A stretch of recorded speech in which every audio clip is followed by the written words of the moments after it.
Ассаляму алейкум ва рахматуллахи ва баракатуху, дорогие братья и сестры. Сегодня, инша Аллаху Рахман, с позволения Аллаха, мы сделаем 18-й урок из книги Муаллиму Thani. Вот 18-й урок из книги Муаллиму Thani. Сегодня будем изучать букву Та, инша Аллах. Та, вот эта буква. Эта буква произносится чуть твердо, братья и сестры. Та, а не та. Тут показано, как эта буква пишется в начале, в середине и в конце. В начале слова буква Та пишется вот так. Та.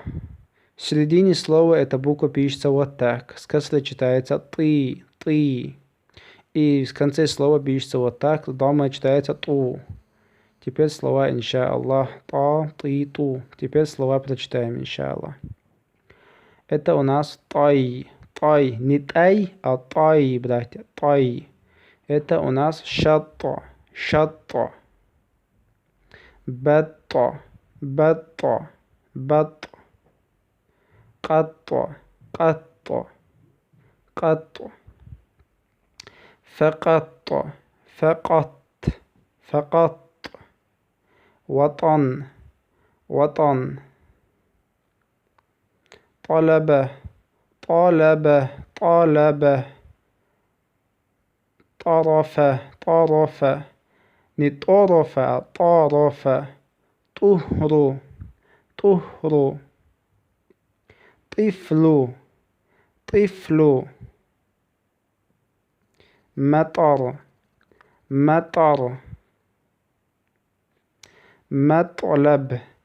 مطلب. مسقط. موطن. مربط. استبر. يصطبر.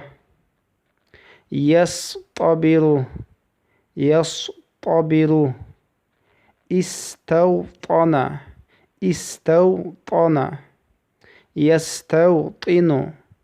يستوطن. طرف. Разницу вы видите, братья? Тарaf.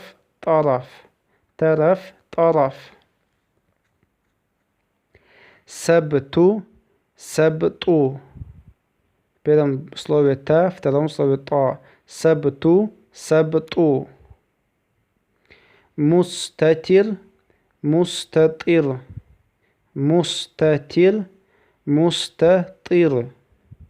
Вот и конец 18-й уроки, братья и сестры. Много раз читайте, переписывайте, выучите слова. Инша Аллаху Рахман, вы скоро будете читать Коран. И да вознаградит Аллах того, кто будет распространять эти уроки. Вабилляхи тауфик. Вассаляму алейкум ва рахматуллахи ва баракатуху.